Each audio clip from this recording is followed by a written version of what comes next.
जय हिंद दोस्तों, आप देख रहे हैं अध्ययन केंद्र और इस वीडियो के माध्यम से अभी हम पढ़ रहे हैं लुसेंट सामान्य ज्ञान। मैंने एक कम्युनिटी पे पोस्ट डाला हुआ था कि कौन सा सब्जेक्ट आपको पढ़ना है, तो सबसे अधिक संविधान पे था।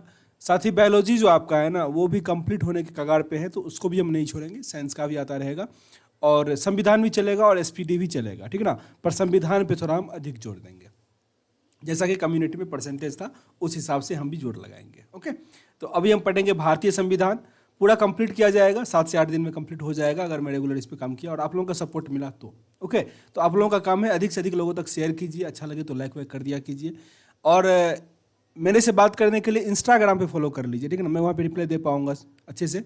और वीडियो का लिंक, कोई भी वीडियो का चाहिए लिंक, तो उसके लिए मैं टेलीग्राम पे शेयर कर दूंगा। आप किसी वीडियो में कमेंट करना तो मैं वहाँ पे शेयर कर दूंगा, क्योंकि मैंने बहुत सारे बुक कंप्लीट कर दिए हैं। लिंक डिस्क्रिप्शन बॉक्स में ऑलरेडी दिया गया है, तो एक बार जरूर देखिए, बहुत इंपॉर्टेंट बुक्स मैंने कवर किया है। तो चलो स्टार्ट करते हैं। पहला हमारा जो एक्सरसाइज है उसमें दिया गया है भारतीय संविधान के विकास का संक्षिप्त इतिहास। वीडियो कम से कम 30 से 35 मिनट का वीडियो होगा, उसमें जितना लेसन कंप्लीट हो जाए। तो भारतीय संविधान के विकास और संक्षिप्त इतिहास, मतलब संविधान का विकास कैसे क्या हुआ। 1757 ईस्वी की पलासी की लड़ाई और 1764 ईस्वी के बक्सर के युद्ध को अंग्रेज द्वारा जीत लिए जाने के बाद बंगाल पर ब्रिटिश ईस्ट इंडिया कंपनी के शासन का शिकंजा कसा। मतलब ओवरऑल ये हुआ कि 1757 और 1764 में जो चाहे बक्सर हो, प्लासी का जो युद्ध हुआ, उसमें अंग्रेज़ों ने भारत पर एक तरह से या बंगाल पर शिकंजा कस लिया। इसी शासन को अपने अनुकूल बनाए रखने के लिए अंग्रेजों ने समय समय पर एक्ट पारित किया। एक्ट होता है ना कि जैसे कि आपका मान लो एनटीपीसी का एग्जाम नज़दीक है, तो आप रूटीन बनाते हो ना, ऐसे काम करना है, क्या करना है। तो अंग्रेज ने भी यही सब काम किया, उसको उसने एक्ट कहा। एक्ट होता है जिस पर प्रेसिडेंट या गवर्नर का सिग्नेचर हो, उसको हम कहते हैं एक्ट। अगर वो सिग्नेचर नहीं हुआ तो उसको हम कहते हैं बिल। प्रश्न आ जाएगा बिल और एक्ट में क्या अंतर है, तो याद रखिएगा। जो भारतीय संविधान के विकास की सीढ़ियां बनी, यही जो एक्ट सब हुआ, इसी से क्या हुआ, हमारे भारतीय संविधान का विकास हुआ, ऐसा माना जाता है। 1773 ईस्वी का रेगुलेटिंग एक्ट काफ़ी इंपॉर्टेंट है। एट फर्स्ट तो ये पहला एक्ट था और साथ ही इसमें बहुत कुछ हुआ। तो सबसे पहला एक्ट कौन सा हुआ, 1773 का रेगुलेटिंग एक्ट। इस अधिनियम का अत्यधिक महत्व है, संवैधानिक महत्व है, जैसे कि भारत में ईस्ट इंडिया कंपनी के कार्यों को नियमित और नियंत्रित करने की दिशा में ब्रिटिश सरकार द्वारा उठाया गया यह पहला कदम था। अर्थात कंपनी के शासन पर संसदीय नियंत्रण स्थापित किया गया। कंपनी के शासन पर संसदीय नियंत्रण स्थापित किया गया। इसके द्वारा पहली बार कंपनी के प्रशासनिक और राजनीतिक कार्यों को मान्यता मिली। ये जो रेगुलेटिंग एक्ट 1773 था, इसके द्वारा पहली बार कंपनी के प्रशासनिक और राजनीतिक कार्यों को मान्यता मिल गया। इसके द्वारा केंद्रीय प्रशासन की भी नींव रखी गई। 1773 के द्वारा केंद्रीय प्रशासन की नींव रखी गई। इसके अंतर्गत और क्या सब हुआ, देखो जो इंपॉर्टेंट होगा मैं उसको बार बार रिपीट कर दूंगा, ओके, याद हो जाएगा आपको। इस अधिनियम द्वारा बंगाल के गवर्नर को बंगाल का गवर्नर जनरल पद नाम दिया गया तथा मुंबई एवं मद्रास के गवर्नर को इसके अधीन किया गया। इस एक्ट के तहत बनने वाला प्रथम गवर्नर जनरल कौन था, वारेन हेस्टिंग। याद रखिएगा, वारेन हेस्टिंग जो था वो पहला गवर्नर जनरल था। किस प्रांत का था, तो बंगाल का था, बंगाल का। ओके, बंगाल के अंतर्गत ही मुंबई प्रेसिडेंसी जो था उसको वो शामिल कर लिया गया था। इस एक्ट के अंतर्गत कलकत्ता प्रेसिडेंसी में एक ऐसी सरकार स्थापित की गई जिसमें गवर्नर जनरल और उसकी परिषद के 4 सदस्य थे, जो अपनी सत्ता का उपयोग संयुक्त रूप से करता था। इस अधिनियम के अंतर्गत कलकत्ता में 1774 ईस्वी में एक उच्चतम न्यायालय की स्थापना किया गया। काफ़ी इंपॉर्टेंट है। एक तो यहाँ पे ये कि पहला गवर्नर जनरल कौन था, तो वारेन हेस्टिंग, वारेन हेस्टिंग। और 1774 ईस्वी में जो उच्चतम न्यायालय का स्थापना किया गया, ये किसका एक्ट का था, तो रेगुलेटिंग एक्ट 1773 का ही प्रावधान के अंतर्गत ये किया गया, जिसके मुख्य न्यायाधीश और 3 अन्य न्यायाधीश थे। जिसमें प्रथम जो मुख्य न्यायाधीश होता है उनका नाम याद रखिएगा, सर एजिला इम्पे थे, सर एजिला इम्पे। अन्य 3 न्यायाधीश भी पढ़ लो, चैम्बर्स, लेमेस्टर और हाइट। इसके अंतर्गत मतलब 1773 के अंतर्गत कंपनियों के कर्मचारियों को निजी व्यापार करने और भारतीय लोगों से उपहार व रिश्वत लेने पर प्रतिबंध लगा दिया गया। क्योंकि उस टाइम जो अंग्रेज में जो गवर्नर बन के आता था ना, वो काफ़ी धन लूट के जाता था। तो ये सब रिश्वत या सब कुछ जो होना एक संसदीय प्रणाली के अंतर्गत कर दिया गया, मतलब घूस लेने की व्यवस्था को खत्म कर दिया गया। रिश्वत एक तरह से, ये उपहार जो होता है ना, अगर आप रिश्तेदारी में करते तो वो ठीक होता है, नहीं तो ऑफिशियली ये एक प्रकार का घूस ही हुआ। ओके। इस अधिनियम के द्वारा ब्रिटिश सरकार को बोर्ड ऑफ डायरेक्टर्स के माध्यम से कंपनी पर नियंत्रण सशक्त हो गया। इसे भारत में इसके राजस्व, नागरिक और सैन्य मामलों की जानकारी ब्रिटिश सरकार को देना आवश्यक कर दिया गया। मतलब कोई भी होगा, चाहे सैन्य जानकारी हो, राजनीतिक, या कोई भी बिल पास करेगा, कुछ भी करेगा, इसकी जानकारी वो ब्रिटेन को देगा। दूसरा एक्ट आया, एक्ट ऑफ सेटलमेंट। 1773 में जो एक्ट आया था ना, उसमें कुछ कमियां रह गई थी, उसको सेटलमेंट करने के लिए दूसरा एक्ट आया 1781 ईस्वी में। रेगुलेटिंग एक्ट की कमियों को दूर करने के लिए इस एक्ट का प्रावधान किया गया। इस एक्ट के अनुसार कलकत्ता की सरकार को बंगाल, बिहार और उड़ीसा के लिए भी विधि मतलब नियम बनाने का अधिकार प्रदान हो गया।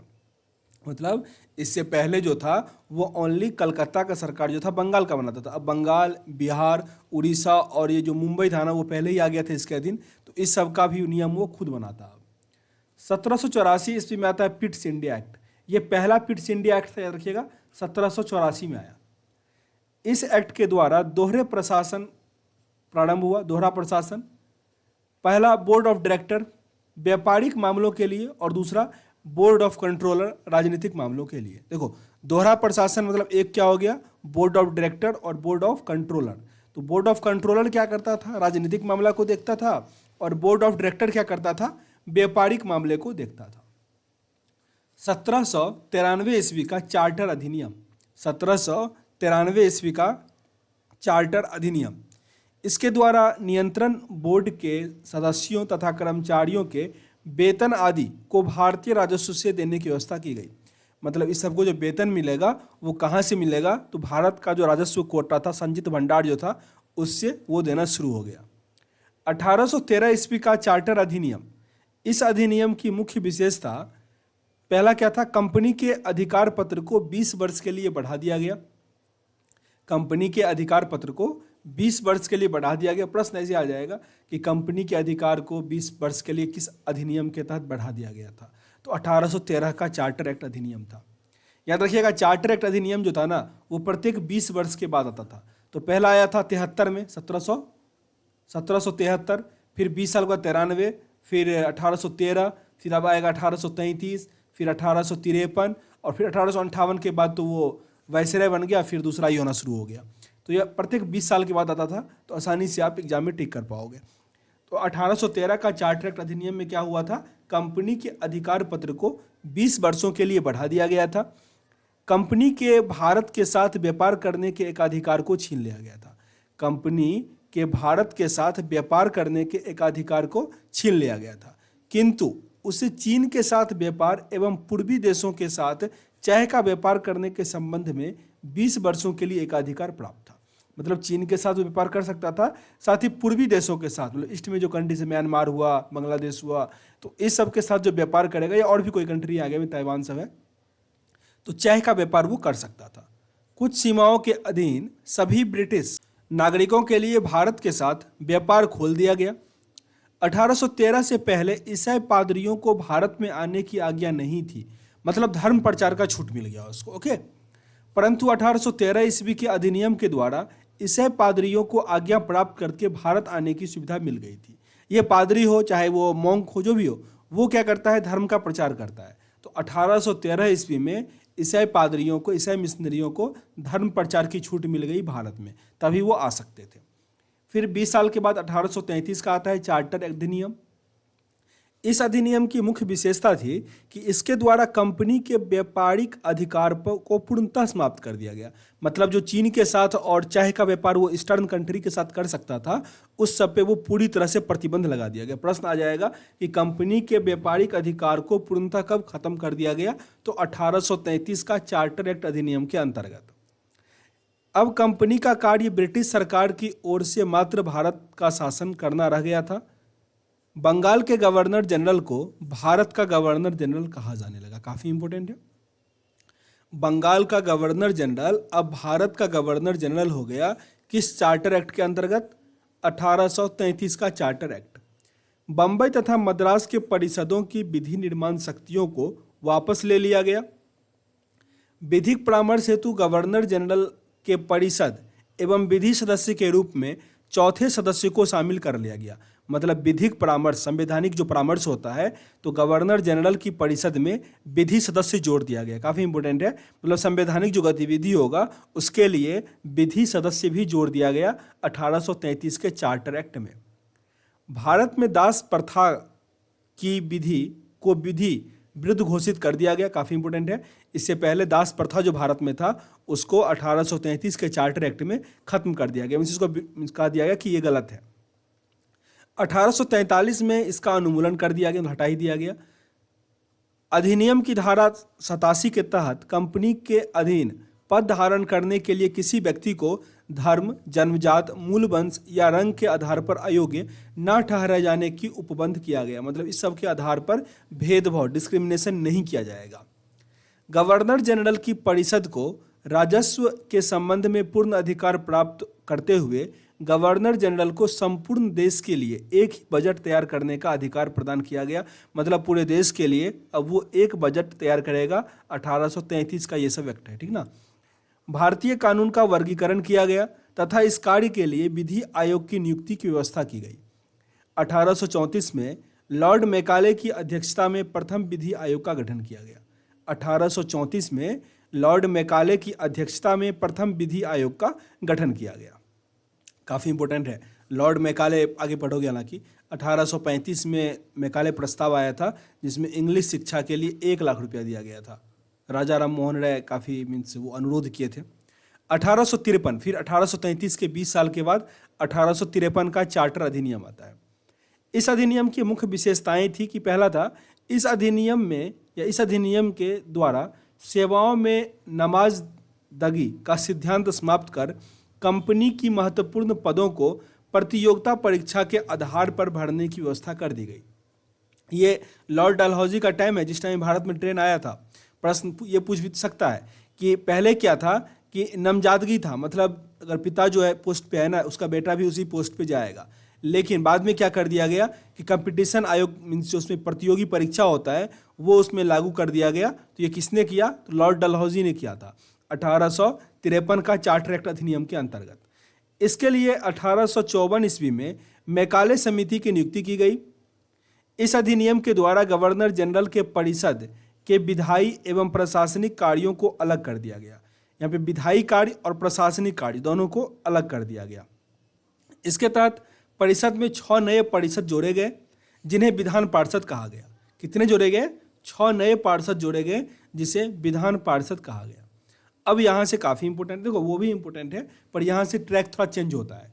1858 यह भारत शासन अधिनियम। इस अधिनियम की विशेषता क्या है? तो भारत का शासन कंपनी से लेकर ब्रिटिश क्राउन के हाथों में सौंप दिया गया। इससे पहले 1858 से पहले जो शासन चल रहा था वो कंपनी के अधीन चल रहा था। लेकिन 1858 से क्या हो गया कि ब्रिटिश क्राउन जो थी, ब्रिटिश की महारानी जो थी, वो शासन संभालने लगी। भारत में मंत्री पद की व्यवस्था की गई। 15 सदस्यों की भारत परिषद का सृजन किया गया जिसमें 8 सदस्य ब्रिटिश सरकार द्वारा और 7 सदस्य कंपनी के निदेशक मंडल के द्वारा लिया गया था। भारतीय मामलों पर ब्रिटिश संसद का सीधा नियंत्रण स्थापित किया गया। मुगल सम्राट के पद को समाप्त कर दिया गया। इस अधिनियम के द्वारा बोर्ड ऑफ डायरेक्टर और बोर्ड ऑफ कंट्रोल को समाप्त कर दिया। काफ़ी इंपॉर्टेंट है। 1858 के अंतर्गत बोर्ड ऑफ डायरेक्टर और बोर्ड ऑफ कंट्रोल जो ऊपर पढ़े थे, डायरेक्टर था कंपनी के लिए और कंट्रोल था प्रशासन के लिए, उसको समाप्त कर दिया गया। भारत में शासन संचालन के लिए ब्रिटिश मंत्रिमंडल में एक सदस्य के रूप में भारत के राज्य सचिव, secretary of state for India की नियुक्ति की गई। वह अपने कार्यों के लिए ब्रिटिश संसद के प्रति उत्तरदायी होता था। भारत के प्रशासन पर इसका संपूर्ण नियंत्रण था। उसी का वाक्य अंतिम वाक्य होता था, मतलब वह जो नियम बनाएगा वही होगा, चाहे वह नीति के विषय में हो या उसके बारे में नहीं हो। आगे दिया गया कि देखो यहाँ पे गवर्नर जनरल वाइसराय इसका नाम नहीं दिया गया है, क्योंकि वो सब इतिहास का ये हो जाता है, संविधान का वो नहीं होता। हालांकि जहाँ पे जो इंपॉर्टेंट होगा मैं बता दूंगा। ओके, भारत के गवर्नर जनरल का नाम बदलकर वाइसराय कर दिया गया। प्रथम वाइसराय कौन था? दिया गया लॉर्ड कैनिंग था। लॉर्ड कैनिंग, इन्होंने पहला जो महारानी का पत्र पढ़ा था, इलाहाबाद में पढ़ा था, तो ये सब याद रख लेना, ये सब हिस्ट्री का पोर्शन हुआ। इस समय गवर्नर जनरल कौन थे? लॉर्ड कैनिंग थे। तो ये अंतिम गवर्नर जनरल हो गया और प्रथम वाइसराय हो गया। प्रश्न ये आता है कि महारानी का पत्र जो है वो पहली बार कहाँ पढ़ा गया था? तो इलाहाबाद में पढ़ा गया था। किसके द्वारा? लॉर्ड कैनिंग के द्वारा। आगे 1861 ईस्वी का भारत परिषद अधिनियम। 1861 ईस्वी का भारत परिषद अधिनियम। इस अधिनियम की विशेषताएं क्या सब थी? तो गवर्नर जनरल की कार्यकारिणी परिषद का विस्तार किया गया, विभागीय प्रणाली का प्रारंभ हुआ, लॉर्ड कैनिंग के द्वारा ये प्रारंभ हुआ। गवर्नर जनरल को पहली बार अध्यादेश जारी करने की शक्ति प्रदान की गई। ऐसे अध्यादेश की अवधि मात्र 6 महीने की थी। गवर्नर जनरल को बंगाल, उत्तर पश्चिमी सीमा समांत और पंजाब में विधान परिषद स्थापित करने की शक्ति प्रदान की गई। 5वां है, इसके द्वारा कानून बनाने की प्रक्रिया में भारतीय प्रतिनिधियों को शामिल करने की शुरुआत हुई। वाइसराय कुछ भारतीयों को विस्तारित परिषद में गैर सरकारी सदस्यों के रूप में नामित कर सकता था। नोट में दिया गया है 1862 ईस्वी में लॉर्ड कैनिंग ने 3 भारतीय, कौन कौन सा? बनारस के राजा, पटियाला के महाराजा और सर दिनकर राव को विधान परिषद में मनोनीत किया। मतलब जहाँ भी हल्ला गुल्ला होता था ना मेनली, तो उस टाइम से एक लोगों को जोड़ देता था ताकि वहाँ का हल्ला गुल्ला शांत हो जाए। 1873 ईस्वी का अधिनियम। इस अधिनियम द्वारा यह उपबंध किया गया कि ईस्ट इंडिया कंपनी को किसी भी समय भंग किया जा सकता है। 1 जनवरी 1884 को ईस्ट इंडिया कंपनी को औपचारिक रूप से भंग कर दिया गया। 1 जनवरी 1884 को ईस्ट इंडिया कंपनी को औपचारिक रूप से भंग कर दिया गया। शाही उपाधि अधिनियम 1876। इस अधिनियम द्वारा गवर्नर जनरल की केंद्रीय कार्यकारिणी में 6ठे सदस्य की नियुक्ति कर उसे लोक निर्माण विभाग का कार्य सौंपा गया। 28 अप्रैल 1876 ईस्वी को एक घोषणा पत्र महारानी विक्टोरिया को भारत की सामग्री घोषित किया गया। फिर से रिपीट कर लो, 28 अप्रैल 1876 ईस्वी को एक घोषणा के द्वारा महारानी विक्टोरिया को भारत की साम्राज्ञी मीन्स भारत का भी वो महारानी बन गई, घोषित कर दिया गया। वर्तमान में जो कॉमनवेल्थ गेम है ना, कॉमनवेल्थ, उस देश की महारानी से भी, हालांकि इंडिया को नहीं कहा जाता ऐसा, ऑस्ट्रेलिया से पूछोगे ना कि उसका महारानी कौन है, तो जो ब्रिटेन की महारानी होगी वही उसकी महारानी होगी। ओके, 1892 में, क्योंकि हम लोग आज़ाद हुए हैं, वो आज़ाद नहीं, उसको छोड़ दिया गया। 1892 में भारत परिषद अधिनियम। इस अधिनियम की मुख्य विशेषता क्या सब है? पहला, अप्रत्यक्ष चुनाव प्रणाली की शुरुआत हुई। अप्रत्यक्ष चुनाव प्रणाली की शुरुआत हुई। इसके द्वारा राजस्व एवं व्यय अथवा बजट पर बहस करने की कार्यकारिणी से प्रश्न पूछने की शक्ति प्रदान कर दी गई। कब? 1892 में। फिर आता है 1909, काफ़ी इंपॉर्टेंट है। 1909, 1919, 1935, ये सब काफ़ी इंपॉर्टेंट है। डेट आपको तो टिप्स पे याद होना चाहिए। 1909 का भारत परिषद अधिनियम, इसको कहा जाता है मार्ले मिंटो सुधार। मार्ले मिंटो सुधार। पहली बार मुस्लिम समुदाय के लिए पृथक प्रतिनिधित्व का उपबंध किया गया। किसमें? तो 1909 का भारत परिषद अधिनियम के अंतर्गत। इसके अंतर्गत मुस्लिम सदस्यों का चुनाव मुस्लिम मतदाता ही कर सकते थे। भारत सरकार अधिनियम के तहत पहली बार विधायिका में कुछ निर्वाचित प्रतिनिधित्व की मंजूरी दी गई। इस प्रकार इस अधिनियम में सांप्रदायिकता को वैधानिकता प्रदान की गई और लॉर्ड मिंटो को सांप्रदायिक निर्वाचन का जनक के रूप में जाना गया। सांप्रदायिक निर्वाचन का जनक किसे कहा गया? लॉर्ड मिंटो को। दूसरा इसमें था कि भारतीयों को भारत सचिव एवं गवर्नर जनरल की कार्यकारिणी परिषद में नियुक्ति की गई। केंद्रीय एवं प्रांतीय विधान परिषदों में पहली बार बजट पर वाद विवाद करने, सार्वजनिक हित के विषय पर प्रस्ताव पेश करने, पूरक प्रश्न पूछने और मत देने का अधिकार मिला। प्रांतीय विधान परिषद की संख्या में वृद्धि की गई। सत्येंद्र प्रसाद सिन्हा वायसराय की कार्यपालिका परिषद के प्रथम भारतीय सदस्य बने। उन्हें विधि सदस्य बनाया गया। इस अधिनियम के तहत presidency corporation, chambers of commerce, विश्वविद्यालय और जमींदारी के लिए अर्थक अलग प्रतिनिधित्व का प्रावधान किया गया। नोट में दिया गया है 1909 में लॉर्ड मिंटो इंग्लैंड में भारत के राज्य सचिव थे और लॉर्ड मिंटो भारत के वायसराय थे। लॉर्ड मिंटो भारत के वायसराय और लॉर्ड मार्ले क्या थे, भारत सचिव थे। याद रखिएगा, मार्ले मिंटो में मार्ले क्या था और ये मीन्स मिंटो क्या था और मार्ले क्या था। 1919 ईस्वी का भारत शासन अधिनियम, मॉन्टेस्क्यू चेम्सफोर्ड सुधार। इस अधिनियम के अनुसार क्या सब विशेषताएं थी? 1919 याद रखिए, काफी इंपोर्टेंट है, यह था मॉन्टेस्क्यू चेम्सफोर्ड सुधार। केंद्रीय में द्वैतात्मक विधायिका की स्थापना की गई। प्रथम राज्य परिषद और दूसरा था केंद्रीय विधानसभा। राज्य परिषद के सदस्यों की संख्या 60 थी। राज्य परिषद के सदस्यों की संख्या कितनी थी? 60 थी, जिसमें 34 निर्वाचित होते थे, जिसका कार्यकाल 5 वर्षों का होता था। केंद्रीय विधानसभा के सदस्यों की संख्या 144 थी, जिसमें 104 निर्वाचित थे और 40 मनोनीत होते थे। इनका कार्यकाल 3 वर्षों का था। दोनों सदनों के अधिकार समान थे, जिनमें सिर्फ एक अंतर था कि बजट पर स्वीकृति प्रदान करने का अधिकार निचले सदन को था। बजट पर स्वीकृति प्रदान करने का अधिकार किसको था? निचले सदन को था। प्रांतों में द्वैत शासन प्रणाली का प्रवर्तन किया गया। प्रांतों में द्वैत शासन प्रणाली का प्रवर्तन किया गया। प्रांतों में द्वैत प्रशासन के जनक लियोनस कार्टियस थे। लियोनस कार्टियस। इस योजना के अनुसार प्रांतीय विषयों को 2 उपसर्गों में विभाजित किया गया। पहला था आरक्षित और दूसरा था हस्तांतरित, या उसी को कहा जाता है अंतरित। जिसके अंदर आरक्षित विषय में क्या सब था? तो वित्त, भूमि कर, अकाल सहायता, न्याय, पुलिस, पेंशन, आपराधिक जातियां, छापाखाना, समाचार पत्र, सिंचाई, जलमार्ग, खान, कारखाना, बिजली, गैस, वायलर, श्रमिक कल्याण, औद्योगिक विवाद, मोटर गाड़ियाँ, छोटे बंदरगाह और सार्वजनिक सेवाएं, ये सब आरक्षित विषय था, रिजर्व्ड सब्जेक्ट। अब हस्तांतरित क्या सब था? शिक्षा, पुस्तकालय, संग्रहालय, स्थानीय स्वयंवित्त शासन, चिकित्सा सहायता, सार्वजनिक निर्माण विभाग, आबकारी उद्योग, तौल एवं माप, सार्वजनिक मनोरंजन पर नियंत्रण, धार्मिक एवं अग्रहार दान, ये सब हस्तांतरित था। नोट में दिया गया है कि आरक्षित विषय का प्रशासन गवर्नर और उसकी कार्यकारी परिषद के माध्यम से किया जाता था, जबकि हस्तांतरित विषय पर जो प्रशासन था वो गवर्नर द्वारा विधान परिषद के प्रति उत्तरदायी मंत्रियों की सहायता से किया जाना था। इस द्वैत शासन प्रणाली को 1935 के एक्ट के द्वारा समाप्त कर दिया गया। 1935 में जो आया उसको समाप्त कर दिया। 1935 में क्या आया था? भारत सरकार अधिनियम। चौथा इसका प्रावधान था कि भारतीय सचिव को अधिकार दिया गया कि वह भारत के महालेखा परीक्षक की नियुक्ति कर सके। इस अधिनियम ने भारत में एक लोक सेवा आयोग के गठन का प्रावधान किया।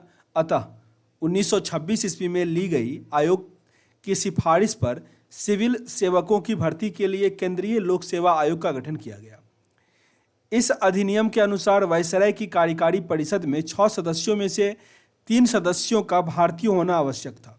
6 में से 3 यानी 50% क्या था? भारतीय होगा। लेकिन याद रखिए, कमांडर इन चीफ जो था वो भारतीय नहीं होगा। इसके सांप्रदायिक आधार पर सिखों, भारतीय ईसाइयों, आंग्ल भारतीयों और यूरोपियों के लिए भी पृथक निर्वाचन के सिद्धांत को विस्तृत कर दिया गया। इसमें पहली बार केंद्रीय बजट को राज्यों के बजट से अलग कर दिया गया। पहले क्या था? सब में एक ही। अब क्या हुआ? केंद्रीय बजट अलग और राज्य बजट क्या हो गया? अलग हुआ। इसके अंतर्गत एक वैधानिक आयोग का गठन किया गया। इसका कार्य 10 वर्ष बाद जांच करने के बाद उसकी रिपोर्ट प्रस्तुत होता था। इस अधिनियम में केंद्रीय विधानसभा में वायसराय के अध्यादेश जारी करने की शक्तियों को निम्न रूप में बनाए रखा गया। कुछ विषयों से संबंधित विधेयक को विचारार्थ प्रस्तुत करने के लिए उसकी पूर्व अनुमति आवश्यक थी। उसे भारतीय विधानसभा द्वारा पारित किसी भी विधेयक को वीटो करने या सम्राट के विचार के लिए आरक्षित करने की शक्ति थी।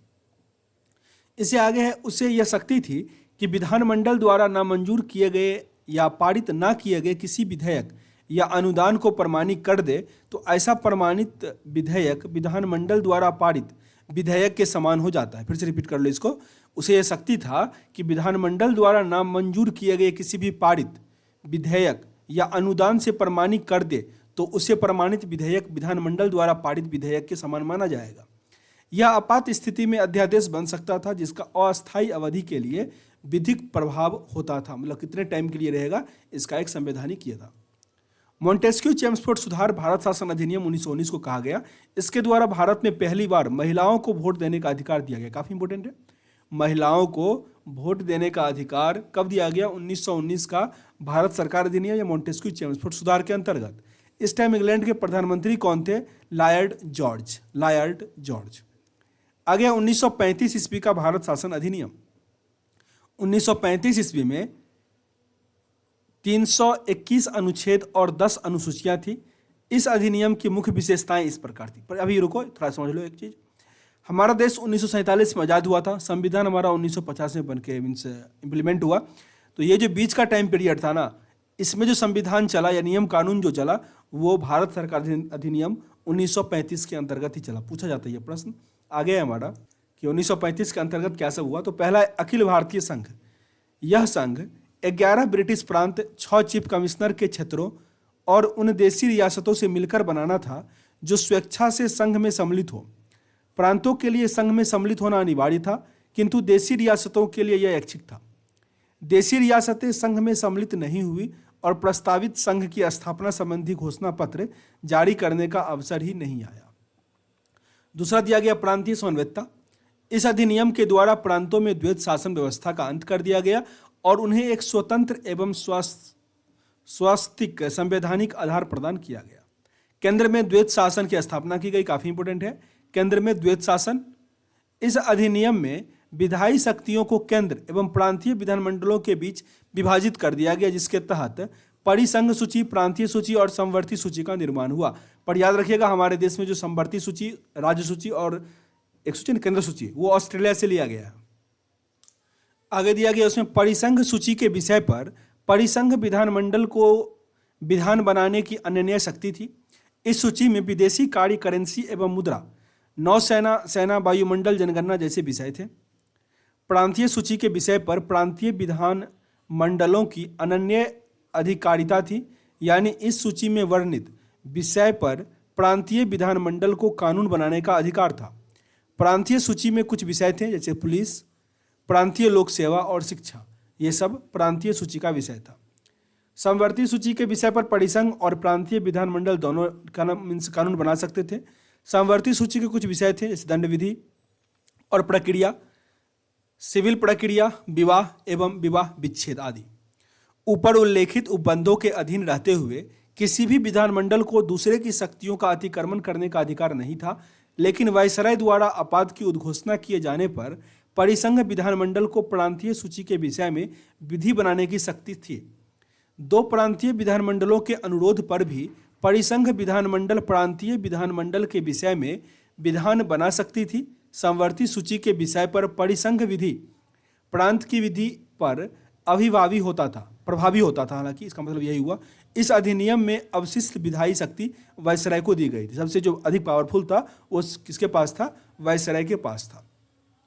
1835 में ही था कि संघीय न्यायालय की व्यवस्था की गई थी। इसका अधिकार क्षेत्र प्रांतों और रियासतों तक विस्तृत था। इस न्यायालय में एक मुख्य न्यायाधीश तथा 2 अन्य न्यायाधीशों की व्यवस्था की गई थी। न्यायालय से संबंधित अंतिम शक्ति प्रिवी काउंसिल जो कि लंदन में था उसे प्राप्त था। आगे ब्रिटिश संसद की सर्वोच्चता इसमें की गई थी। इस अधिनियम में किसी भी प्रकार की परिवर्तन का अधिकार ब्रिटिश संसद के पास थी। प्रांतीय विधानमंडल और संघीय व्यवस्थापिका इसके किसी प्रकार का परिवर्तन नहीं कर सकता था। मीन्स जो ब्रिटिश से आएगा उसका सर्वोच्चता था, उसमें कोई संशोधन नहीं किया जाएगा। भारत परिषद का अंत कर दिया गया, काफ़ी इंपॉर्टेंट है। 1935 का जो अधिनियम था इसमें भारत परिषद को अंत कर दिया गया। इस अधिनियम के द्वारा भारत परिषद का अंत कर दिया गया। सांप्रदायिक निर्वाचन पद्धति का विस्तार। संघीय एवं प्रांतीय व्यवस्थापिकाओं के विभिन्न संप्रदाय को प्रतिनिधित्व देने के लिए सांप्रदायिक निर्वाचन पद्धति को जारी रखा गया और उसका विस्तार दलित जातियों, महिलाओं और मजदूर वर्ग तक कर दिया गया। इस अधिनियम में प्रस्तावना का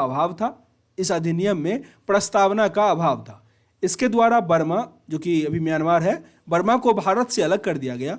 अदन को इंग्लैंड के औपनिवेशिक कार्यालय के अधीन कर दिया गया और बरार को मध्य प्रांत में शामिल कर लिया गया। इसके अंतर्गत जो भी है ना, इसके अंतर्गत 1935 है ये। इसके अंतर्गत देश की मुद्रा और साख पर नियंत्रण करने के लिए रिजर्व बैंक का स्थापना किया गया। काफी इंपॉर्टेंट है, रिजर्व बैंक का स्थापना किया गया। इसने मताधिकार का विस्तार किया। लगभग 10% जनसंख्या को मत अधिकार मिल गया था, 10% आबादी को। आगे हमारा 1947 ईस्वी का भारतीय स्वतंत्रता अधिनियम, इसे भी हम इसी वीडियो में कंप्लीट करते हैं, ठीक ना, क्योंकि देखो जल्दी कंप्लीट करना है, वीडियो को फास्ट फास्ट बनाएंगे हम। ब्रिटिश संसद में 4 जुलाई 1947 ईस्वी को भारतीय स्वतंत्रता अधिनियम प्रस्तावित किया गया, जो 18 जुलाई 1947 ईस्वी को स्वीकृत हो गया। इस अधिनियम में 20 धाराएं थी। इस अधिनियम के प्रमुख प्रावधान निम्नलिखित हैं। पहला तो था कि दो अधिराज्यों की स्थापना। 15 अगस्त 1947 को भारत एवं पाकिस्तान नामक 2 अधिराज्य बना दिए जाएंगे और उनको ब्रिटिश सरकार सत्ता सौंप देगी। सत्ता का उत्तरदायित्व दोनों अधिराज्यों की संविधान सभा को सौंपी जाएगी। दूसरा है, भारत एवं पाकिस्तान दोनों अधिराज्यों में एक एक गवर्नर जनरल होंगे, जिनकी नियुक्ति उनके मंत्रिमंडल की सलाह से की जाएगी। संविधान सभा का विधानमंडल के रूप में कार्य करना। जब तक संविधान सभाएं संविधान का निर्माण नहीं कर लेती, तब तक वे विधानमंडल के रूप में कार्य करती रहेगी। भारत मंत्री के पद समाप्त कर दिए जाएंगे। 1935 के भारतीय शासन अधिनियम द्वारा शासन जब तक संविधान सभा द्वारा नया संविधान बनाकर तैयार नहीं किया जाता है, तब तक उस समय 1935 को भारतीय शासन अधिनियम द्वारा ही शासन किया जाएगा। ये मैं कह रहा था। देशी रियासतों पर ब्रिटेन की सर्वोपरिता का अंत कर दिया गया। उसको भारत या पाकिस्तान किसी भी अधिराज्य में सम्मिलित होने और उसके भावी संबंधों का निश्चय करने की स्वतंत्रता प्रदान की गई।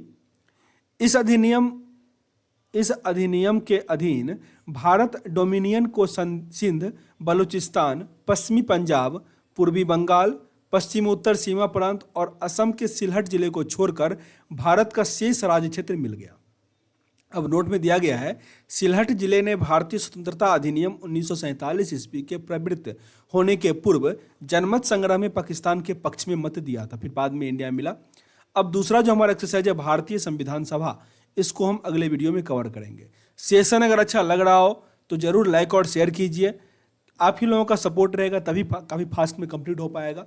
अगर अच्छा नहीं लग रहा तो डिसलाइक भी कर सकते हैं, पर कारण जरूर बताइएगा ताकि वीडियो को इम्प्रूव कर पाए। मिलते हैं नेक्स्ट वीडियो में, तब तक के लिए जय हिंद।